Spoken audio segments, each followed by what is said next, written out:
Hello and welcome to another Office Hours. I've been doing that today. Captain's Table. To another Captain's Table. Pete's. Whatever your name is, stop it. Paul. Pete's.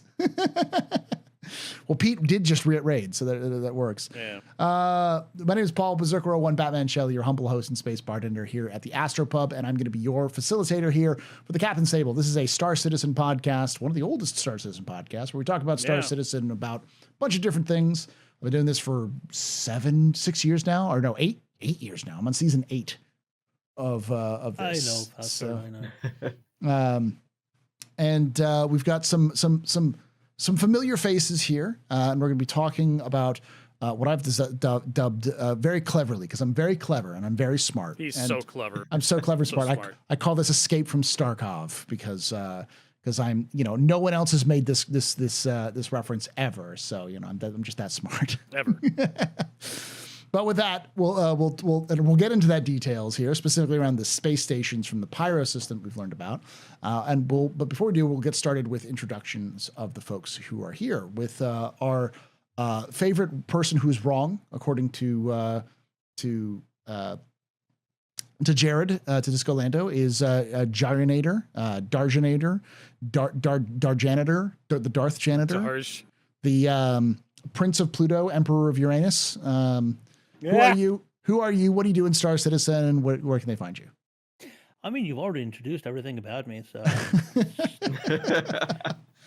No, I am Darinator, also known as Darj, or as Jared likes to call me, Jarinator. But I'm not a man about that. In his job, it's his job to know about thousands of people, and my name's never been the easiest to pronounce, so it's fine. But yeah, you're giving him grace period when you give me shit every single time I screw it up. I actually talk to you, and I tell you, and I introduce myself every time. He makes a good point. But no, what I do primarily is basically come on the AstroPub and advertise that I work at JRDF. What is JRDF? For those people that don't know. Yes, JRDF is the only licensed producer of kit models based on the Star Citizen universe, and we have a very good thing coming up on the 9th. We have a launch announcement stream. That's the first stream with a new team from the US. And we will be announcing the Raven. I'm guessing I'm announcing the announcement of the Raven. Okay. So, yeah. Yeah, there we go. Well, you've mentioned it before here. Yes, I have mentioned it before, but now it's all legal. CIG's approved of everything. We're just finishing up the last of the art, and then we can start the production. And when that happens, hold on. I have it. You have the model, right? The here. Yeah. Yes. There you go. Yes. Nice. So you have to assemble that, just so people know. Yes. Some assembly required. We only have a license for kit models, not for fully assembled and painted ships. And this is going to be the first one that I fully, as was recently described, sculpted, not modeled. I am a sculptor now. This will be the first full one that I've got. I also have another one on my desk here that I can talk about, and that will be closer to CitizenCon if we even talk about it before CitizenCon. But yeah, on the 9th we will be having the first sort of meet the team stream, and showing off the workshop, how we do things. So if you want to check that out, it'll be much appreciated at twitch.tv/JRDesFab. Desfab, yeah. Twitch.tv/ design fabrication, yes. Desfab. JR Desfab. Because they're just... Yeah. I'll put it in chat. They're Desfab,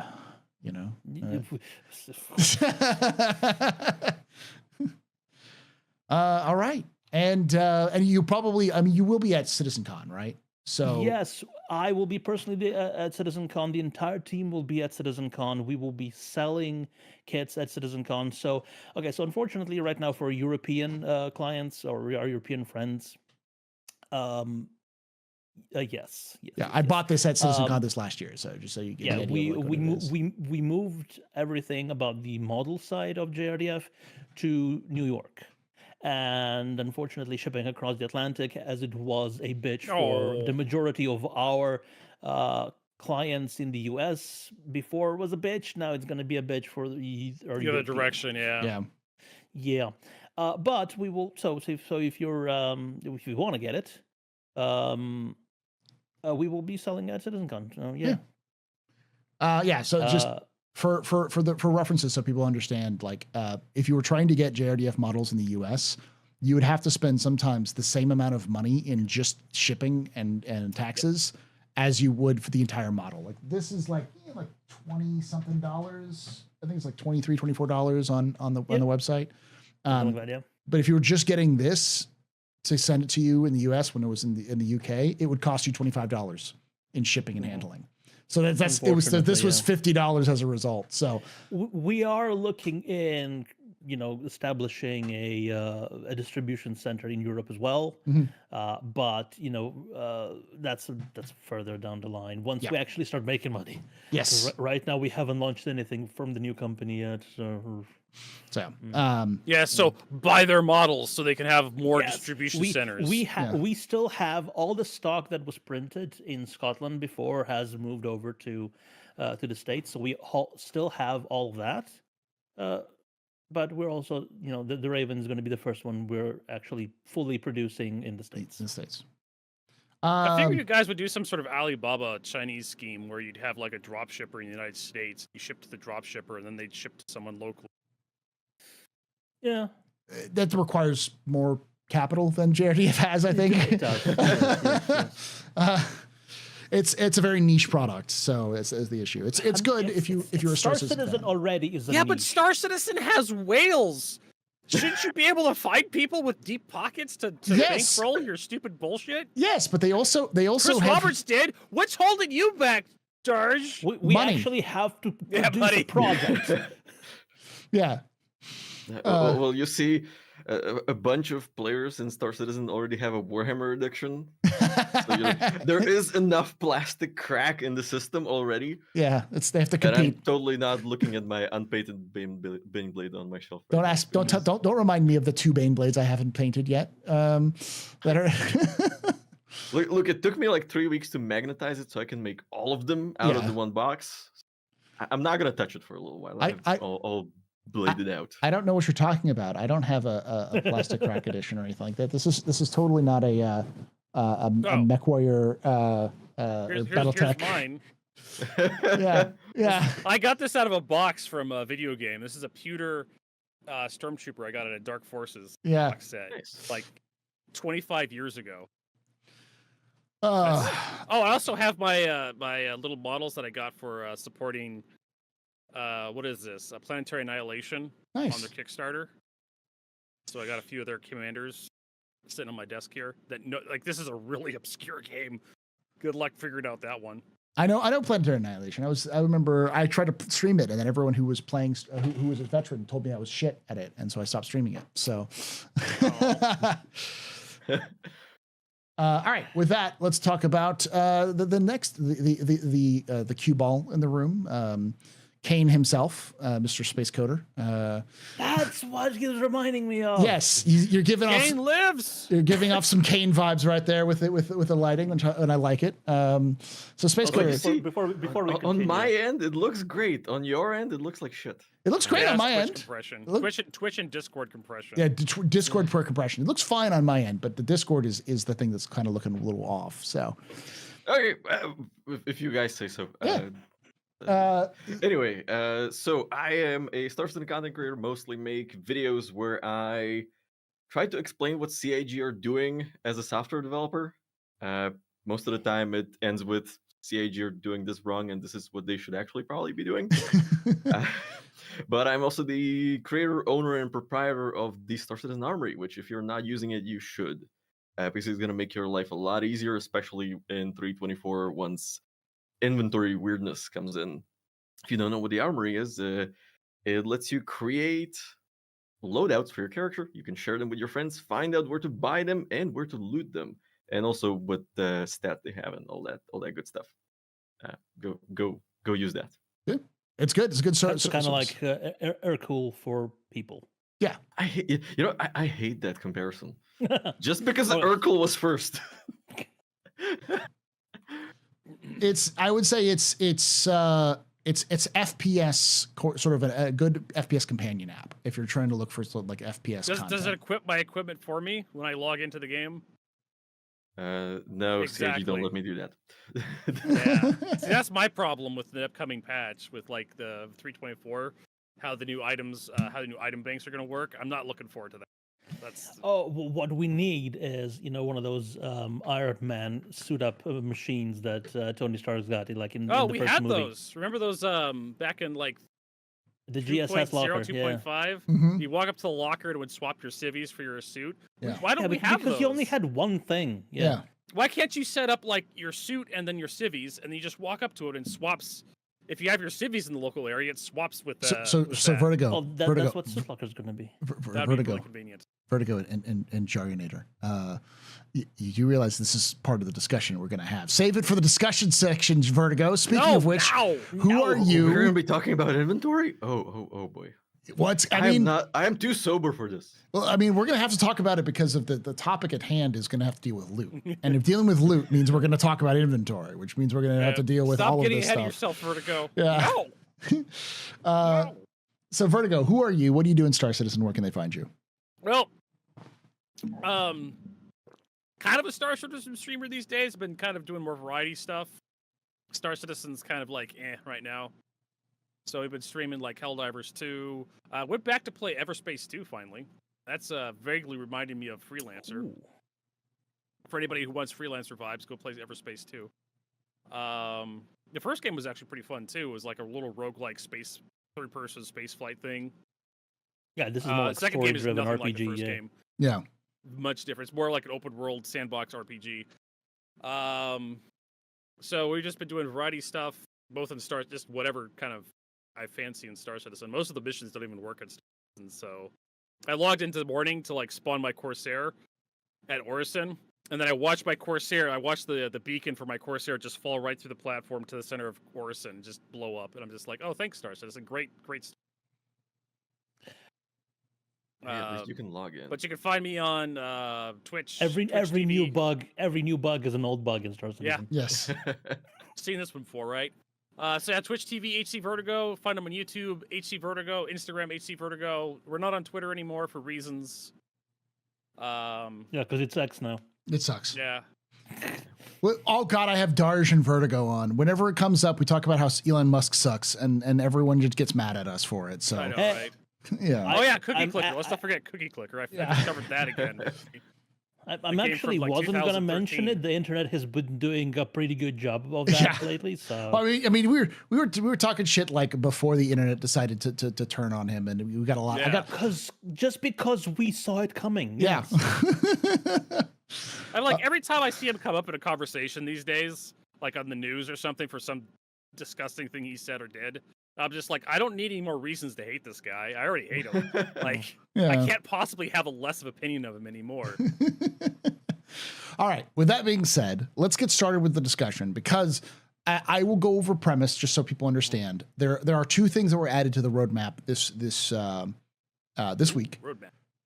And on the roadmap, it is asteroid bases and I'm gonna look exactly what it says. Asteroid bases. I'm gonna see the exact name for it. And contested zones on space stations. Yeah. So we saw that. By the way, the contested zones for anybody who is interested, we saw those on the Pyro playtest when I played it last time. Yeah, the empty or the kind of taken over hangar. Yeah. And they've also shown them, even though we didn't know about it, like they've shown them at CitizenCon for like the virtual crosshair and stuff like that. Those were happening inside those contested zones.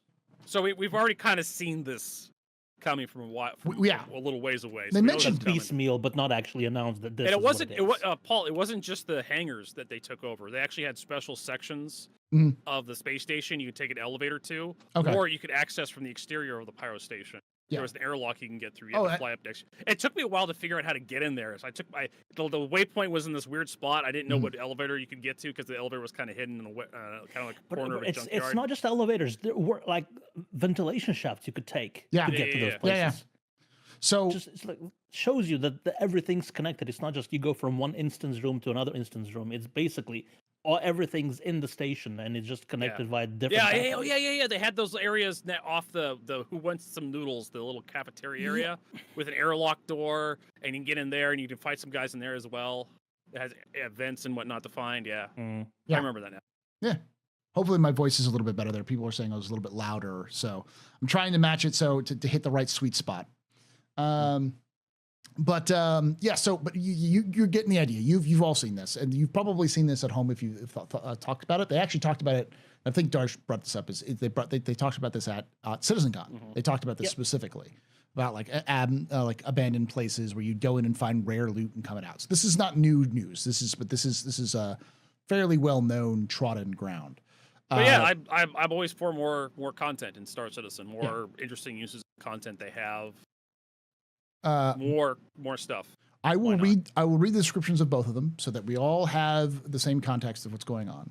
The contested zones is specifically, these are a location feature coming to Pyro space stations, including FPS gameplay with various layouts tailored for this purpose. The zones will feature a progression system requiring tokens to unlock different zones, giving access to the loot inside. Collecting all of the tokens will allow a player to open the final door and claim the grand prize. And then the second one is asteroid bases, implementing new asteroid bases scattered across space in asteroid clusters, gas clouds, and other areas of Pyro. From exploration-type gameplay to mission-based locations, these bases include both constrained interiors and potential FPS conflicts, as well as space combat while reaching or fleeing from the location. So we can see asteroid bases are kind of just like bunker missions, but in space with space. I think quite a few people on my channel were asking, do you think those asteroid bases are going to be like the asteroid star base they sold for the hangar Vertigo? I'm like, it's just going to be like an underground facility or distribution facility in space. Yeah, that's take Cryastro, what we have already, make it an asteroid. Yeah, you're going to be flying around inside of it looking for mission my objectives. Own personal Grim Hex. Yeah. Yes, basically, it'll be like a Grim Hex, but with combat added to it. What I'm kind of interested in is the possibility for zero-G combat, FPS combat against AI. I don't think we've seen them pull that trick yet. They showed it off at Squadron. They showed it off in Squadron. Teased in Squadron, yeah. No. That was a cutscene. They showed it off. Remember where they first showed off the Dragonfly back in 2017? Oh yeah. They went inside that Rex Starfarer. I think that was other players though, but they showed off FPS combat in that. That was the first time they showed off zero-G FPS AI combat, to my knowledge. There was also the Retaliator mission that didn't have FPS combat. They had EVA. Yeah, that was like 2016 with it. That was the baby PU when they first showed that off. They reactivated a Retaliator by installing the fuses. Yeah, but it didn't have like combat. Yeah, everybody was dead. Yeah. So the question I'm going to start with, well, and the other one I'll just say as well is, it feels very much contested zones sounds like an extraction shooter. It sounds very extraction shooter adjacent. You get tokens for going to an area, and then it has that sort of.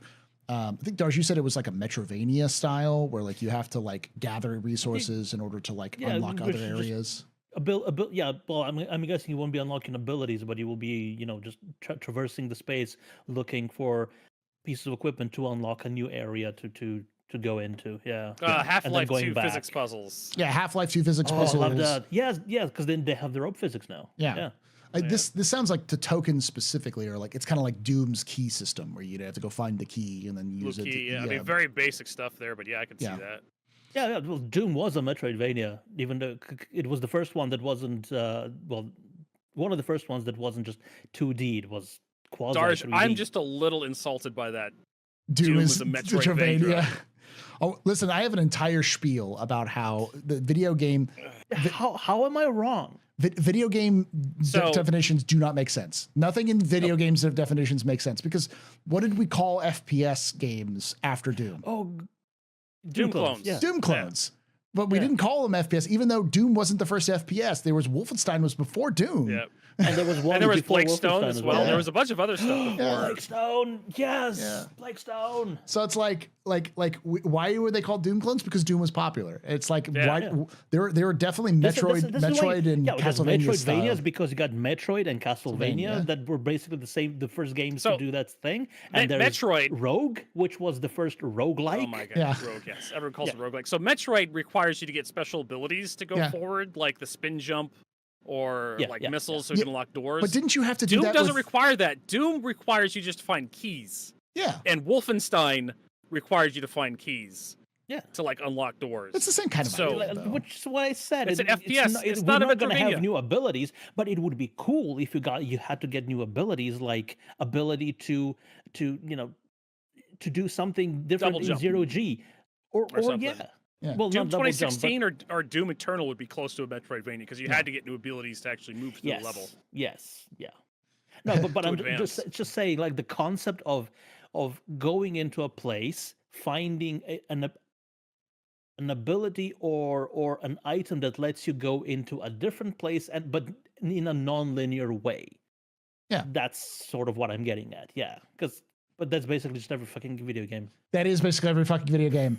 That's But like the point is that looking at this is what they want to do because they want to add more content. And I agree with Vertigo in the sense that it's like more content is always good. More content in Star Citizen is good. And if you're comparing Star Citizen to an extraction shooter like Tarkov, like people like Escape from Tarkov. Yes. So can you pick a worse game for them to rip off?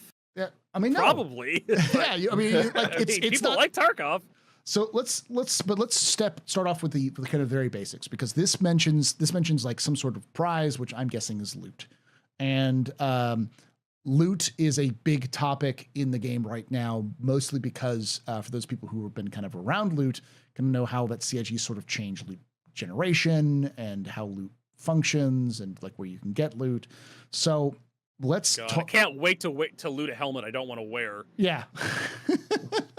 So Vertigo, that's the question that I'm going to start off with is what is your current experience with the loot system in Star Citizen?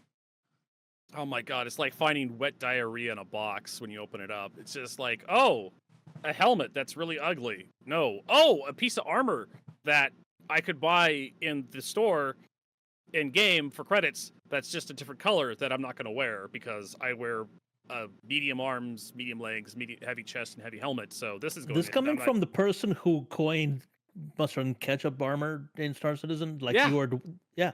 Very specific art uniform, though. I have to go to Art Corp to buy the entire set. Like there is a very specific color code set that I get. Your clown armor is a set. Colors. It's not random. Well, it was random colors, but now it's not random colors. Now it's a very specific hues and shades to be as ugly as possible. You need to watch. You need to watch a Vertigo stream Star Citizen to understand what we're talking about. But his clown armor is famous, legendary. You can now save it as a loadout on the armory and share it with everyone. Yes. Oh, you should do that. You should do that. You know. All right. Hashtag promotion. Yes. It's all about product. What do you think C stands in HC Vertigo? It's clown.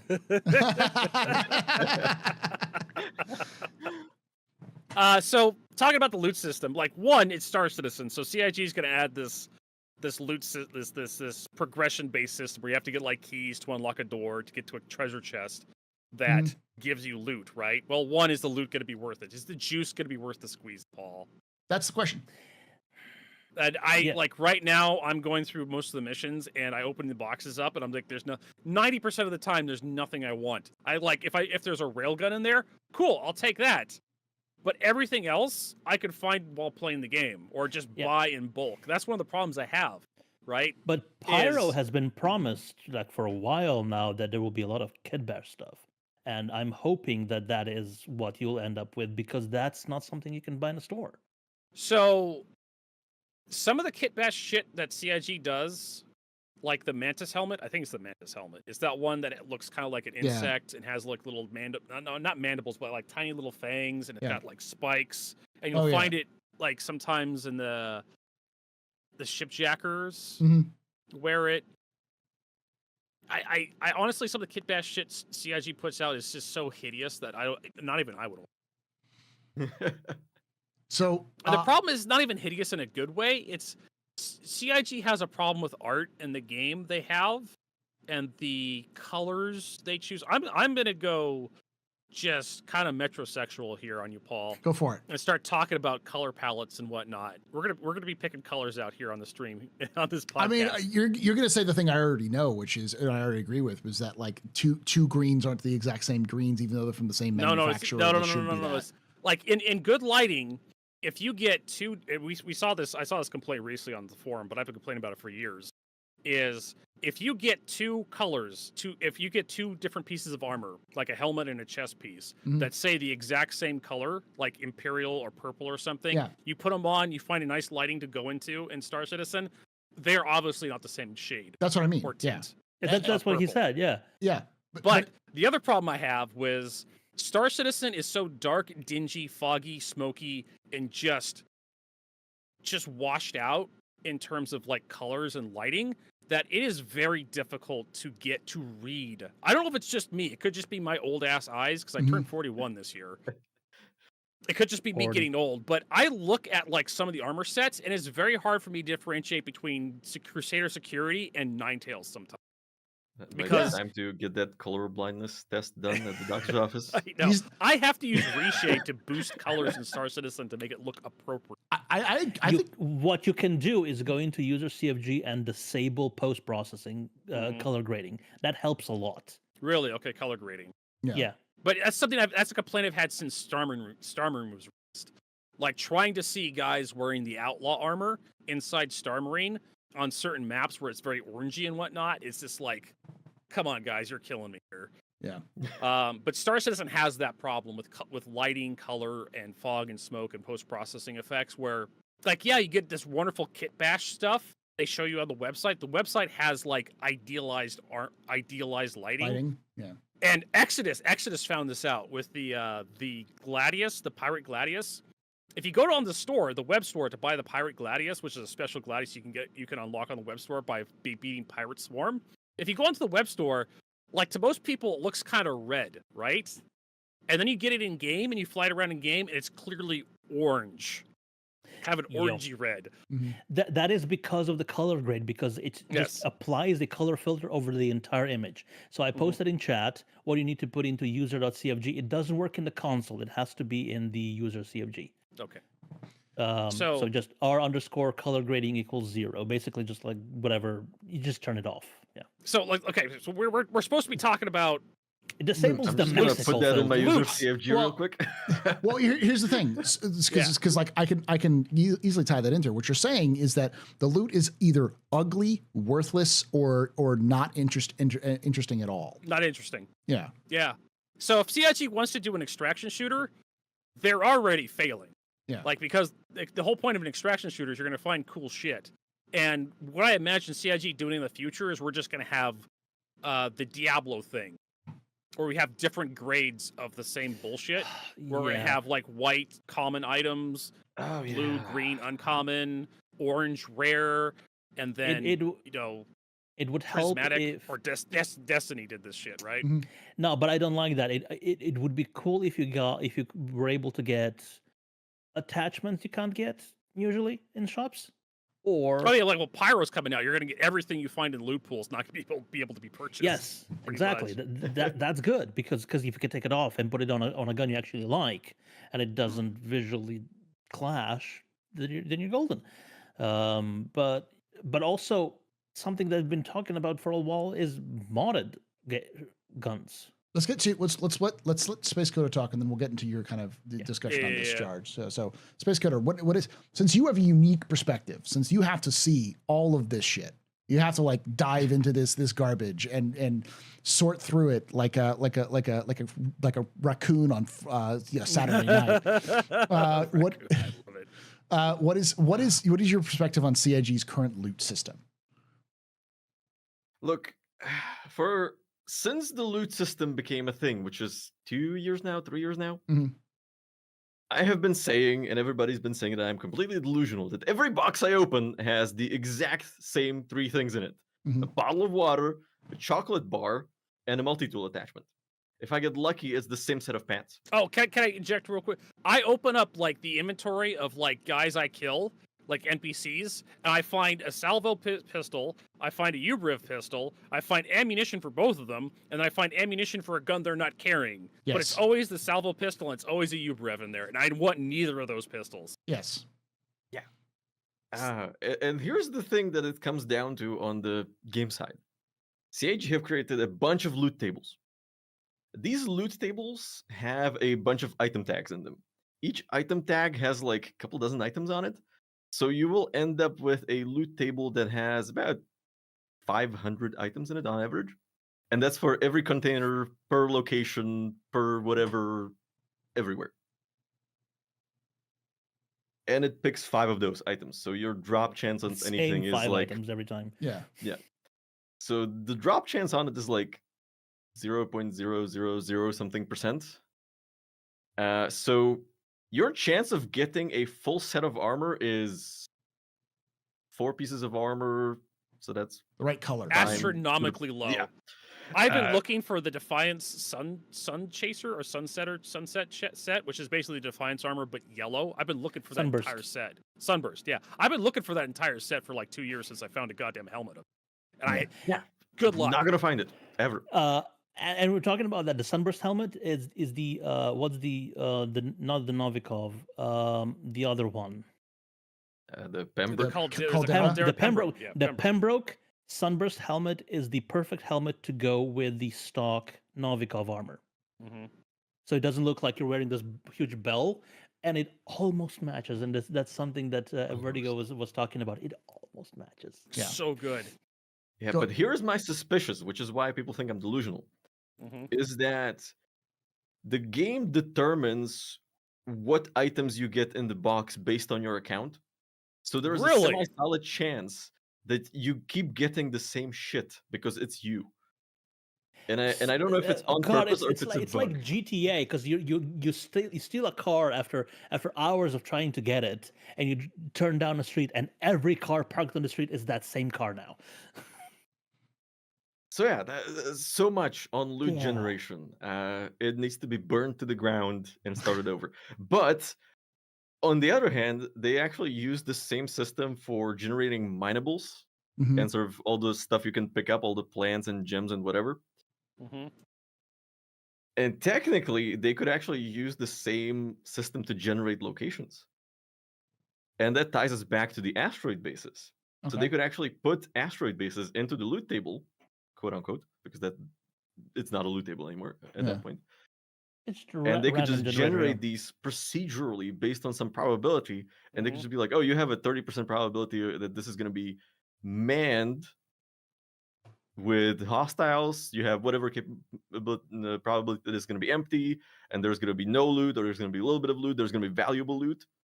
And suddenly, you don't need a token system to deal with contested bases and whatever. And I don't know how I feel about permanent installations being randomly generated every time someone enters a specific area. Well, they could do that doesn't mesh with their persistent entity streaming stuff. Well, they're going to do persistent personal hangars right now, so they could obviously do persistent locations where you take an elevator into and it dumps you into your own location. Yeah. Your own little private location. Yeah, and that actually brings us back to the persistence problem, that they can have these as permanent locations for mission purposes if they would like to, and do a mix. But nothing stops them from having procedurally generated locations that you can just stumble upon, and boom, you have free exploration gameplay. They had that a long time ago. Back in 3.1, they would have dead drops that were procedurally generated in random spots on the planet. Yeah, I remember those. It was just like a stack of crates, and you just put another crate on top of it, and then you fly away, and the location would just disappear. Well, it would also be a lot of those assets turned into the salvage area. So all of those those pieces of ships that you see in the salvage area, those are like pieces of caterpillars. Those were dead drops originally. But it doesn't mesh with their entire persistent notion. So I can see it. I can see them using this whole system to generate something, but once it exists, unless it's actually completely vaporized, it will stay there forever. with variations on the inside, like overlays, prop positioning, content, stuff like that. But the actual facility, once it's generated, I feel like it's going to be there forever. Okay. I mean, didn't like, they could have like yeah. temporary facilities too, because I mean, in a world where you have casual space travel, you can quickly set up, a little hab, and then do something with that, and then just deconstruct it really quickly. Sure, but if it's built into an asteroid, it's different. Yeah, go ahead, Space Coder. It's an asteroid field in Pyro. It's poorly mapped. Yeah, it moves around unpredictably. There is a half-exploding star in there, just irradiating everything. Yeah, sure. Maybe you don't find it again. I think that's a pretty plausible explanation. Yeah, but I mean, at some point they did have mineable persistence. I don't know if that's still a thing. I don't know. So technically, they could use something similar to persist these asteroid bases once someone stumbles upon them. Yeah. But still, the loot system sucks. You're never going to find what you're looking for. And they mentioned a while ago that the loot system is supposed to be based on the type of archetype of the person and the location. And even the colors that were supposed to be matched to whatever that personal location was about. No, so that first part that exists. Archetypes are a thing in the loot tables. So I'm a I'm a FPS archetype, and when I go through the loot tables, I find nothing that I care to. Well, he's talking about like the boxes themselves, right? Space Coder? Okay. Yeah. So the boxes are archetyped and the locations are archetyped. And depending on that, it slightly changes the composition of the box. But it doesn't change the fact that the loot table is way too long. Like, you would need to have a box with like 100-something items to actually have a reasonable chance of finding anything that you like. Yeah. And that's not noticing the boxes drop like 1 or 2 items now. Yeah. With the new loot system they put in, I noticed I open up one of those red boxes with the gray tops, and it's just like a chess piece. Yeah. Or it's a leg and a gun. I'm just like, that's not helpful. I mean, does the actual box look like it could contain more? Not really. I'm like, if you take one of your chess, put it next to one of those red boxes, it looks like it contained exactly a chess piece and maybe like a couple gun. Yeah. If you kind of eyeball it. So we need bigger boxes. We do. Not just those tiny ones. Yeah. But and we'll probably get that with Pyro, with the new token system that people will probably they won't find the token. The token won't work. It won't spawn. Oh God! It won't spawn. Yeah. You'll walk up to the door and you'll just be able to loot the item through the door because the door has no collision or something. Yeah. And then CIG is going to ban you for exploiting the economy because instead of fixing their game, they're just going to ban their people who are playing it. So Space Coder, I'll add on to this because you do the armory and stuff like that. Your initial interpretation of this system, which seems to be heavily like these contested zones, these seem to be heavily inspired by Tarkov and other looter shooter sort of things. Like when I first read it, my first thought was actually the zone from Stalker. From not from Stalker, from the dark zone from Division. Yeah. It could get the zone feel from Stalker as well. It's sort of like just lawless. Anomalies, CIG. I mean, that's kind of what that's Spyro stations, man. There's probably leaking power reactors everywhere, and random animals. I want to watch. I want to watch Exodus get turned inside out by some sort of fucking overload from the gravity plating. There's parts of the Pyro stations that are unshielded from the coronal mass emissions. Yes, I discovered that one day, and that was very uncomfortable. So yeah. Also, it tells a lot about me and my gaming habits if Star Citizen is going to be the first extraction shooter that I play. Not really. There's not that many extraction shooters that are really good other than an ET. So I have no idea what an extraction shooter is even supposed to feel like. That's what I mean. Have you played Destiny? No. That's what I'm saying. It'll be the first extraction shooter that I play. So the general gist of an extraction shooter is you should be going in, doing a lot of work, and if you do a lot of work and everything goes right, you should be leaving with something cool. That's it. So there's no actual feeling of progression. It's just no. There is progression. Like you get stuff and you upgrade yourself, and then eventually you get to the point where you don't need to loot more stuff because you have the best stuff, and then you just go in to fight other players with the best stuff you have, and then it becomes like gambling. Do I beat them? If you beat them, you may get their stuff, which could be cool, and then you start to accrue like more stuff. Different sets. Backup stuff. Like oh yeah, I can to back up the stuff you have. Or you die and you drop all your stuff. Yeah. And then you just lost everything. I really don't like that. Most people don't like Tarkov. A lot of people like Tarkov, but some people don't like Tarkov. Attraction shooters are very niche. They're very niche. Yeah, FPS it's like genre. the same reason why I don't play arena shooters. It's like you just keep doing the same thing over and over again, trying for a different outcome. But the whole draw of like extraction shooters like Tarkov is the gambling, kind of like it's stress. Vegas. It's like playing craps, roulette, or something like that. It's like the idea that you can lose everything at a moment's notice. It's makes everything far more intense. It's heavily inspired by DayZ. It's heavily Stanton. It's heavily inspired by DayZ, which has a similar sort of feel. So, like, as somebody who played the original DayZ mod and that kind of stuff, I get it. The idea is just the adrenaline. Like, at any moment, anyone could walk around a tree and blast you in the face and take everything. So everything is always stressed. You're always kind of not stressed, but stress is the technical term, like the correct term. But it's more like you're always tension. It's always tense. Yeah, tense. You're always on edge. So that I have a great very... anecdote about this. I was playing with Dreadar and Exodus, my guild leader, Tarkov, right? And I was clutching my mouse so tightly most of the time because I was always expecting like some bush to start shooting at me. Yeah. That I would occasionally start shooting the ground or shooting a tree or something. And it was just because I was clutching my mouse so tightly that I would accidentally click my left mouse button to fire my gun, and a shot would ring out behind these guys. They're like, "Who's shooting? I'm shooting. I'm sorry, it's just me. Sorry, I'm just really stressed right now." Yeah. It adds my fault, but it adds that sort of tension. Really helps build, and it can be addicting in terms of like you're constantly on edge, and then when you actually manage to get the drop on somebody who doesn't know you're there, you get the drop on somebody. They have really good items. You loot those items. You make it to extraction, and you get to put those items into your little store page or something. You store it, and the feeling is just so good.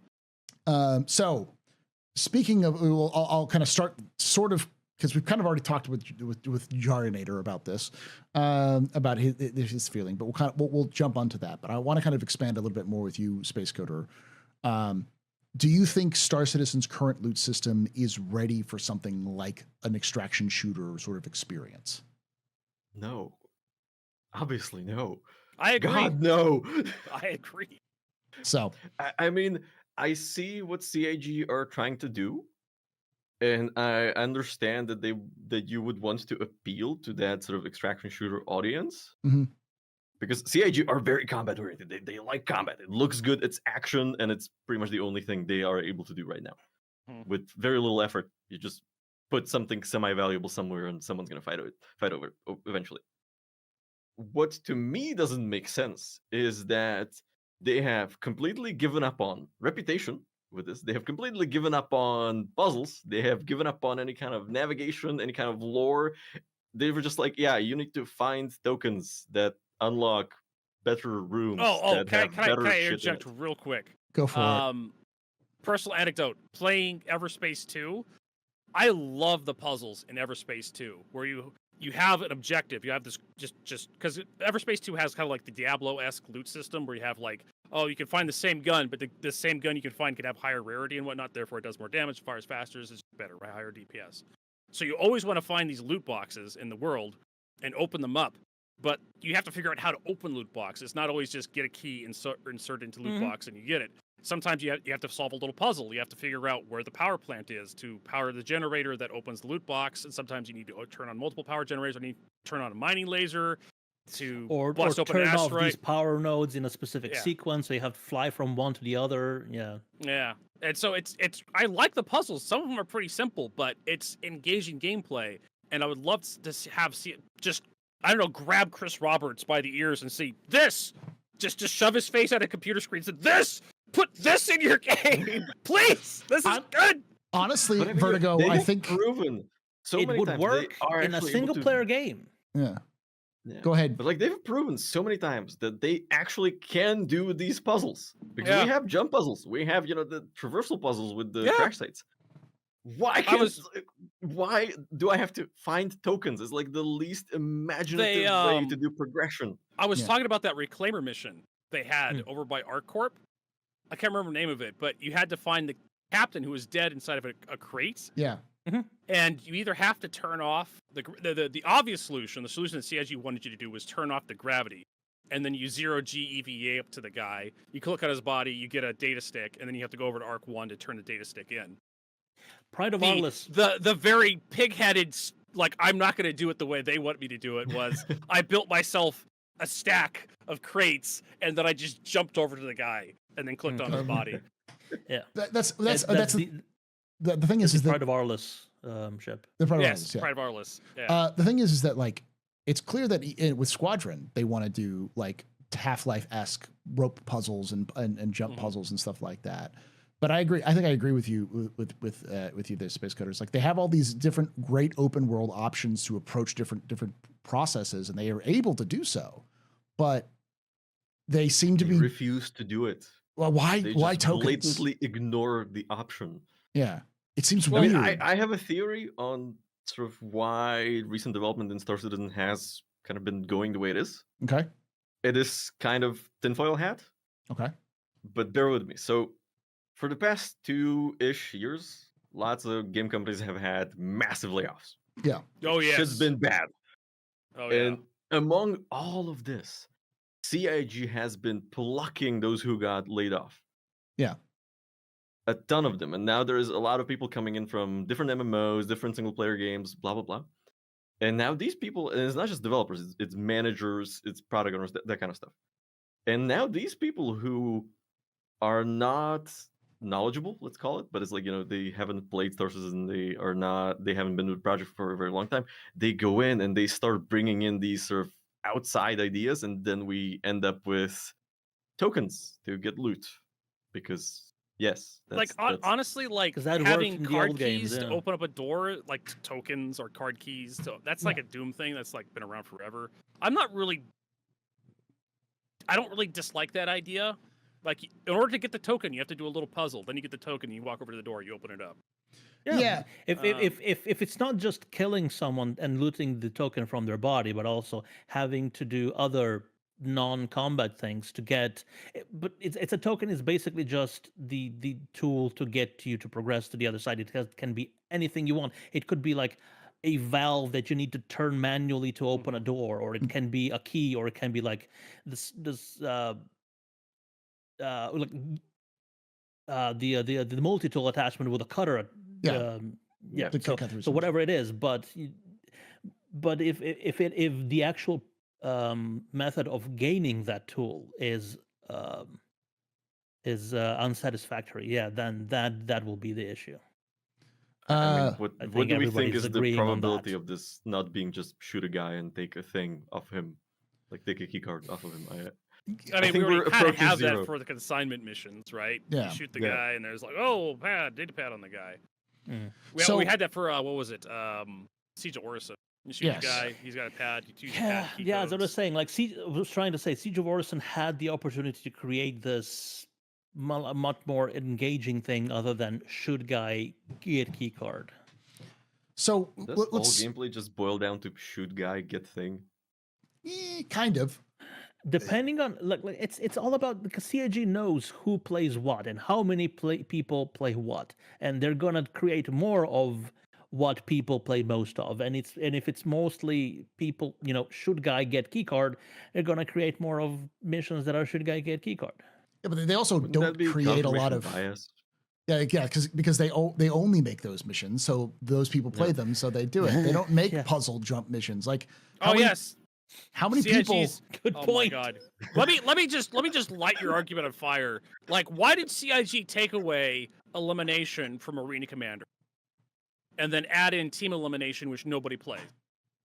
Right? Like, we're gonna add more missions people play. CIG can see their statistics. Yeah. Right. I feel the opposite. I feel like CIG is kind of grasping at straws here if they're just ripping off other games. They're just like, well, we're going to add to Star Citizen to increase engagement. I don't know, Tarkov, I guess. I mean, it's okay. So two things. We will know more about this because they will specifically talk about this next ISC. Yeah. So this is the topic they're specifically talking about at next ISC. So we'll know more. Hopefully, by the time you watch this, we'll look like a bunch of idiots and for thinking that CIG is just doing a bunch of tokens. We know exactly what's going to happen in Star Citizen. We are the experts in Star Citizen. CIG listens to us to get ideas of what to put in Star Citizen. So we're giving Why you do the you true think shit we're getting before... a poop mechanic? Because CIG are a bunch of Speaking trolls. I say this We're on going to every show. have a wipe with every patch, Jarge. CIG, you know my email, you know where I live. You can even underpay me. You have my mailing address. You have my credit card number. Please. But let's move on to the like, you know, we've talked a little bit about the system itself, and like the token system seems kind of weird, and the current loot system doesn't really work. I'll start with you on this one, Darj. What kind of loot do you think CIG needs to do in order to make this sort of experience work? Like, what would make you go, I have to do this because I need to get that? What kind of thing would that be? It's unique stuff that you can't buy in any of the shops, because it was custom made by, you know, in lore, that team of people that you're defeating, which is something that kind of hinted at with Subscriber the gear. Kitbash. No, it's not even the subscriber gear. The Kitbash Dead rig stuff. shotgun. There you go. Yeah. Boom. And That's subscriber gear that should be in the loot pool. I find the ammunition for that thing everywhere. But I haven't found the actual gun itself, even though it's trash. What is it? The SMG, the SMG that's clearly based on a multi-tool. Or whatever it is. You know, they had the ISC a couple of weeks ago where they showed off basically just, you know, the ingenuity of Pyro, because they can't buy guns from a shop, so they have to, you know, scrape everything together. Stuff like that, but not just for guns, for armor, for ship components, ship guns, just even ships, just like is it the shipjackers from Squadron 42? They have the Cutlass and the Mustang that look all weird. All the different weird ones. Yeah. More stuff like that basically isn't a manufactured thing, but it is a crafted thing. And then potentially also, you know, but after we get the blueprints, that then everybody will be able to be making those anyway. So for now, they could introduce that sort of all the assets they've created, all the art, as a very custom loot drop that you can't get in a shop. That is because there are a lot of people that need to have every single of every item, and that's how they're going to get those kind of people to play those missions. Okay, Space Coder. How would you, like, what kind of loot do you think would be worth something like this? Well, I mean, eventually we're going to have crafting, and crafting you're going to have multiple tiers of everything, which let us skip over the fact how very MMO-like that is. I mean, CIG is... I heard that, I'm like, oh, so it's like World of Warcraft. It is. But I mean, look, if you think about it, CIG has basically just said, this is an MMO, we're going to move towards the MMO style things. You're going to get MMOs. We already knew crafting was coming for a long time. That's fine. So I guess you could find the blueprints for the higher tier items or the materials for the higher tier items. Until that comes in, you are left with the existing pool of items, none of which are exceptional. Like, once Pyro comes in, railguns are not going to be rare anymore because you can just buy them in Pyro. Can you? Will CIG leave them in the shop, or they'll take them out? Like this. Remember, CIG loves to tell us stuff until they change it. With like the bed respawns. Remember that tier 3 beds? Oh yes. Couldn't respawn for the longest time, and then suddenly, like, they changed their position on it. Yeah. So you know, if you talk to Jake though, no, they never did. Yeah, they never did. It was a fever dream made up by people like us and spread throughout the community as fact. Except for the fact that it was also said by the like head of development himself, that said that was always a temporary solution. That, you know. Well, at least they got their story straight before they pushed it out. But you know, the thing that could help with sort of the worthwhileness, is that even a word, of loot, just add credit chips. Just like put money in there. Yeah. Just straight up money. That's what those ATMs. They showed off a physicalized credit chip, like the model for it, and that was like 4 years ago. It was cool. Let's say. And I was just like, we have ATMs in the game, and we're not doing anything with them. They even asked about it at a CitizenCon. to the lore team, like, are there physical credit sheets? And most of the lore team was like, and then Will Weisbaum just stood up and said, yes, there should be physical credit sheets, but it's not our decision, it's the gameplay decision. It was clear that the lore team was like, there should be, but they're not going to say anything because it's clear that someone in the dev team doesn't want them. And Will Weisbaum was but fuck it's clear you, from a lore perspective that it's clear from a lore perspective that in Pyro, because you're away from the UEE network that covers all the financials, you will only be able to buy stuff with physical credit sheets. Yeah. No, you'd be using hard currency, or you'd be using barter system. What do you think a credit sheet is? It's hard currency. Yeah. But it's not. We don't accept Republic credits here. Only money. Only real money. Banu bucks. So that's what I would do. Just chuck a bunch of money in there. Okay. And that will keep people happy for a patch cycle or two until everybody's rich again. People are going to find a way to exploit it. A separate currency that you can only get in Pyro because you can't even buy it as UEC on the website. That's Banu bucks. Banu bucks. Yeah, it's going to be a separate currency. So it's like it's like the opposite of every currency that every MMO does, which is like a special one you can only get on the website. This will be one that you can only get in game. It's more valuable and all that kind of stuff. Yeah, basically like reputation. Mm-hmm. Which is what the full point of reputation was. Yes. Vertigo, what would make you gave up on reputation? They keep mentioning it every time. Like every time about a function that's coming, it's going to be reputation gated. Like someone in chat even said that the weapon shop in Pyro that's supposed to be rep locked. If you're not in good standing with the gang that hold that station, you won't be able to buy stuff from there. That would be a very good approach to it. Yeah. Or I just get someone else to buy it for me. I pay them extra. Yeah. Well, yes, that's just how real life works. How about you, Vertigo? Because my friend is the owner's cousin, so he'll get me in. You know that. Yeah, that always works. Vertigo, what would make you actually want to participate in this sort of these sorts of events? If like what items would you need? You remember that golden ticket event everybody hated? Yeah. That everyone hated, that a lot of people liked. Everyone didn't hate it. It was, people were loud about it, but everyone participated in it because it was fun. You know? I like the idea of the golden ticket event where you get the ability to purchase or rent a rare ship for free. Like, no credits, you just get, here's a hull C or something temporarily. Here's a full suit of rare armor, that subscriber gear, a full suit of a specific subscriber gear. Vertigo. What? Live fire gift cards. Well, see, that was the kind of like a Saba bucks. I'm gonna. We have enough currencies in Star Citizen. Here's the thing. Here's my pitch, which may be they're going down, which I don't know. Is whatever you get is at the end of the final room that they talk about, whatever that is going to be a MacGuffin.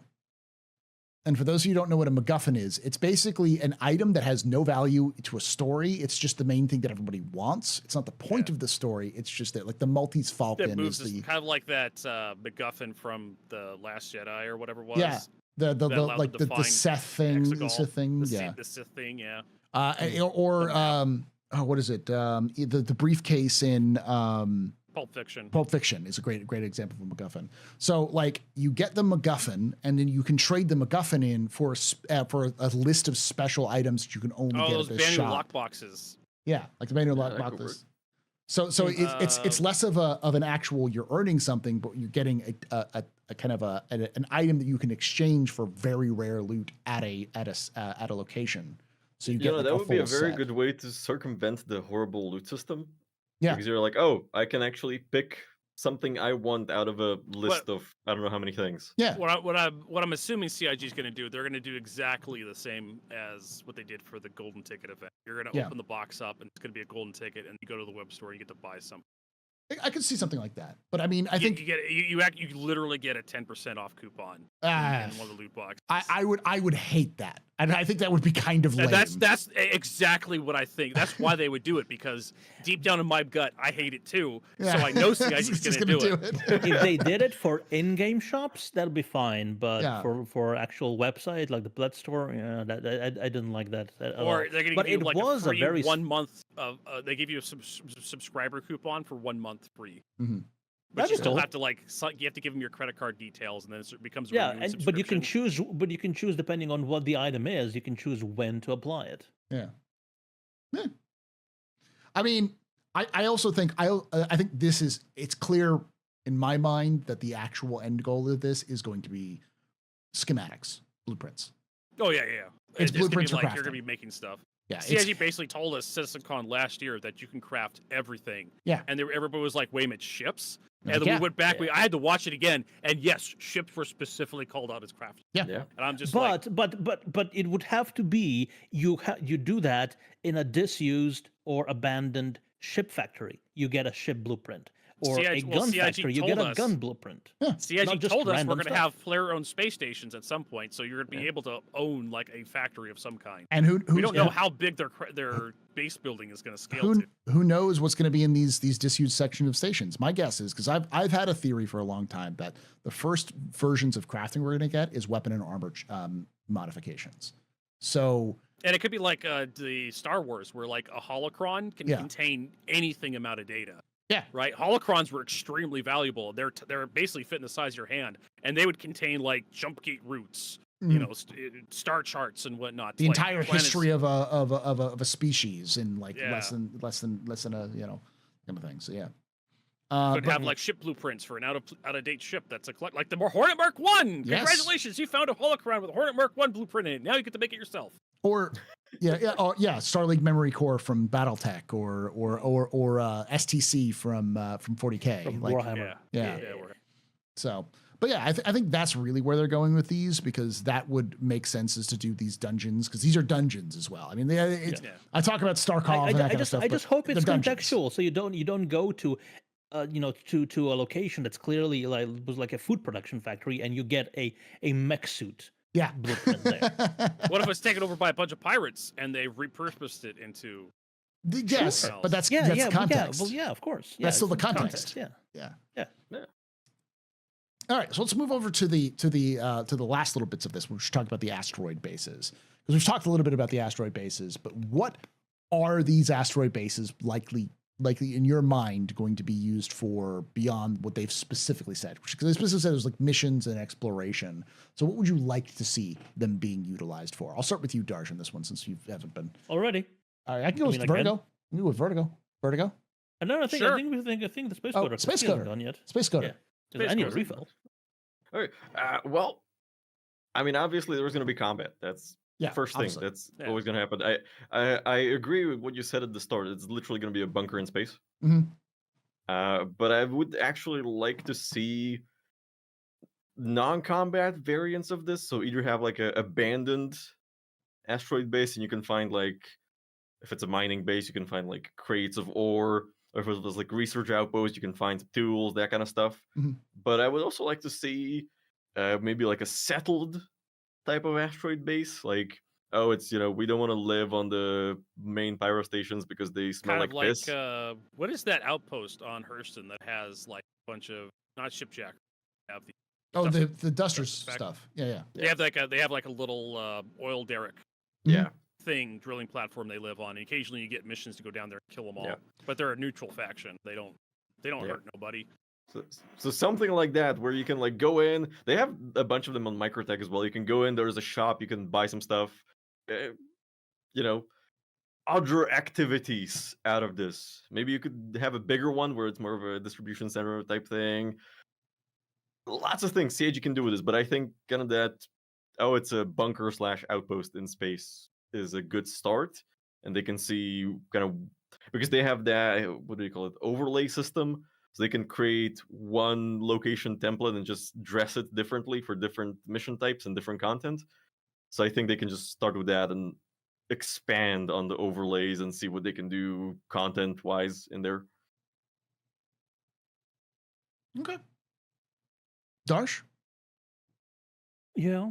Sorry, missed the question. The question is like, what would you like to see for the asteroid bases? How are they going to be used? And how do you like something that's definitely not gonna give us, but that's like from my technical standpoint, is like they have in lore, they have the ability to do funky stuff with gravity because they're not tied to a gravity of a planet on an asteroid base. But I would love to have hangar bases that you can walk on all walls or on the ceiling, just because there's no gravity inherently to the location, so you can put gravity plates everywhere. But I have a feeling like it's the future at space. You have gravity plating, so you can have like a cylinder, and you can walk all the way around that cylinder any direction you want. I have because a feeling, you have gravity plating. Yeah, I have a feeling that human gravity tech isn't as advanced as to allow that.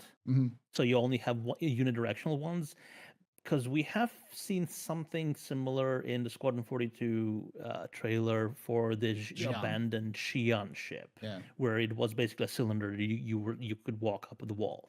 So for human stuff, I kind of doubt it would be fun, but other than that, I really don't.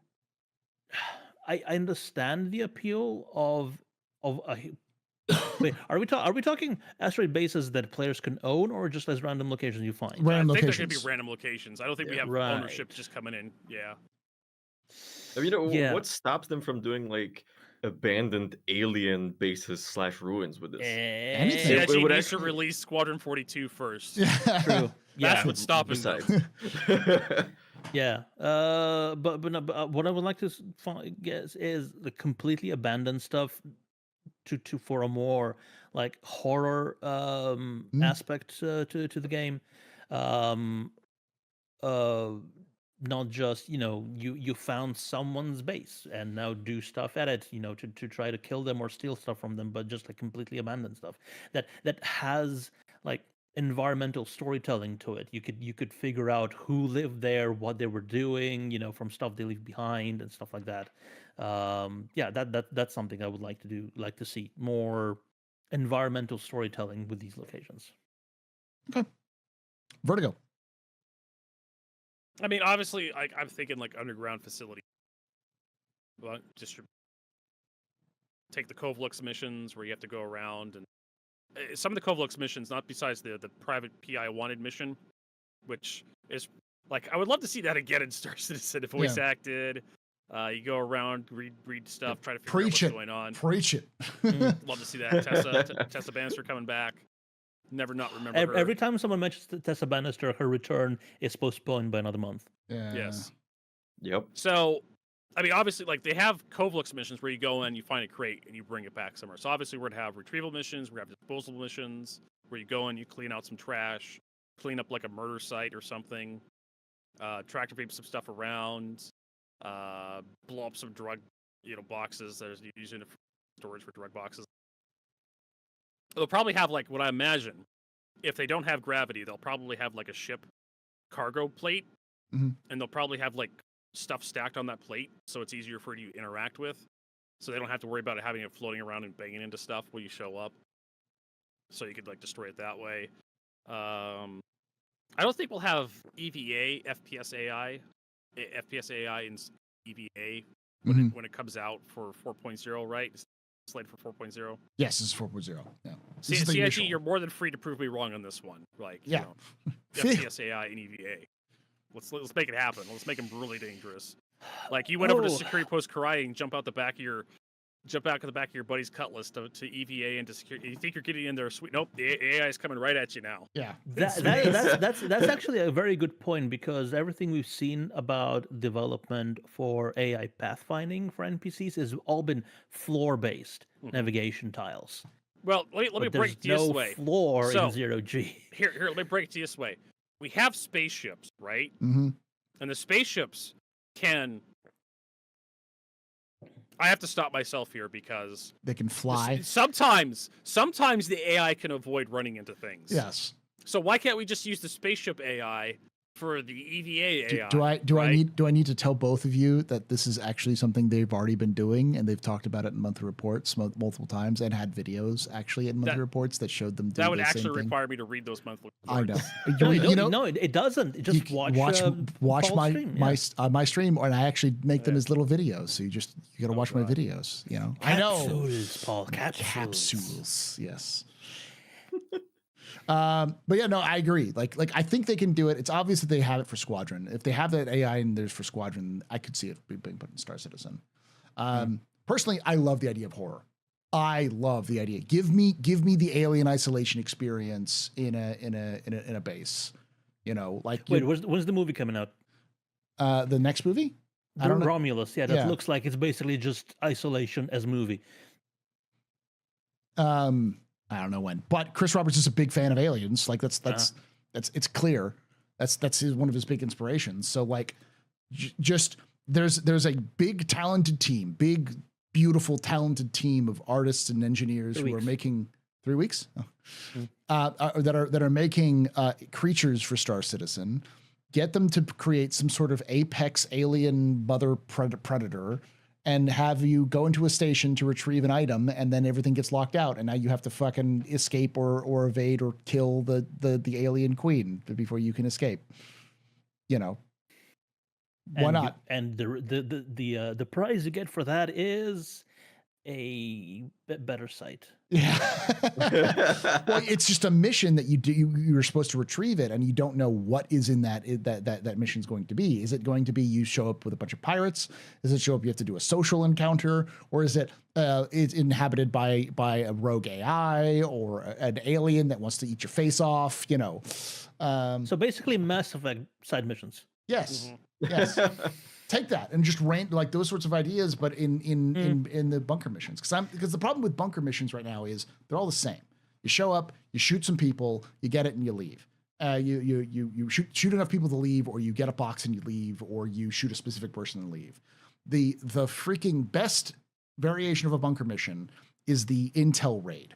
The intel raid is wonderful and glorious. I'm a big fan of the Payday style of having to like sit there and get things, like that sort of thing. There's another game that I want to boot up and just grab Chris Roberts by the ear and just shove him into the monitor and say this in Star Citizen. Well, and you can also do something similar with like you and I both love this game, which is Deep Rock Galactic, which is a similar idea. Collect certain item, go to a specific place, collect certain item, and leave.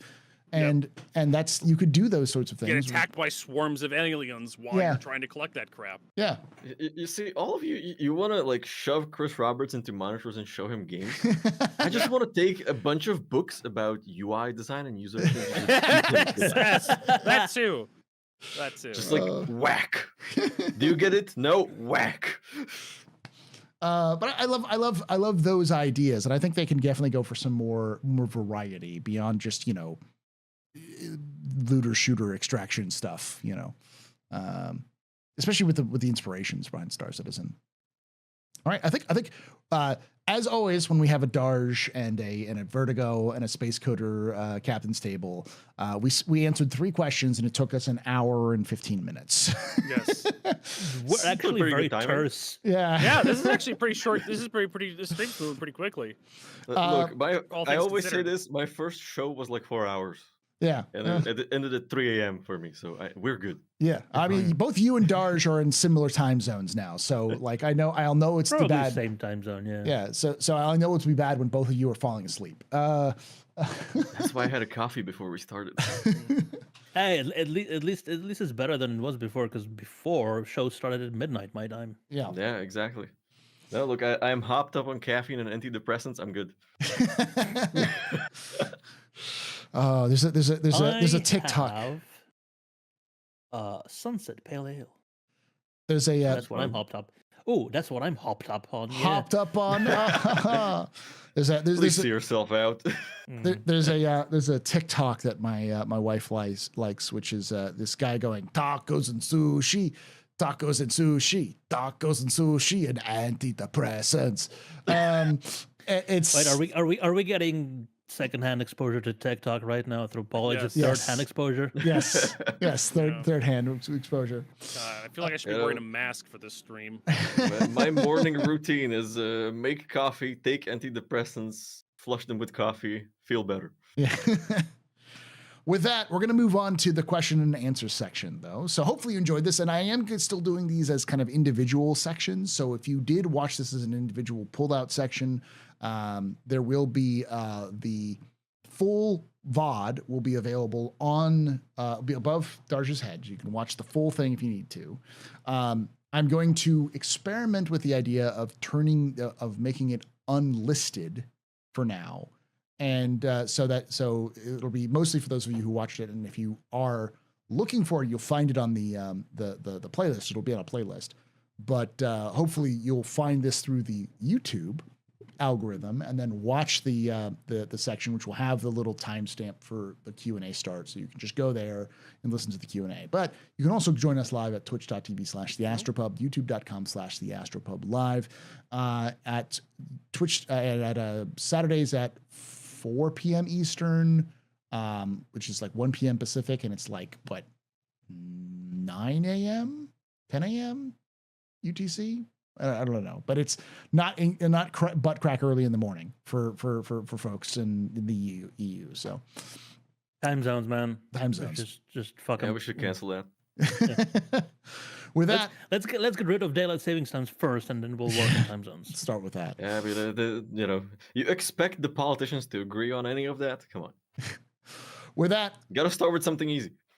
With that, thank you for watching. Thank you for hanging out. And like I say every time, hope to see you someday in the black.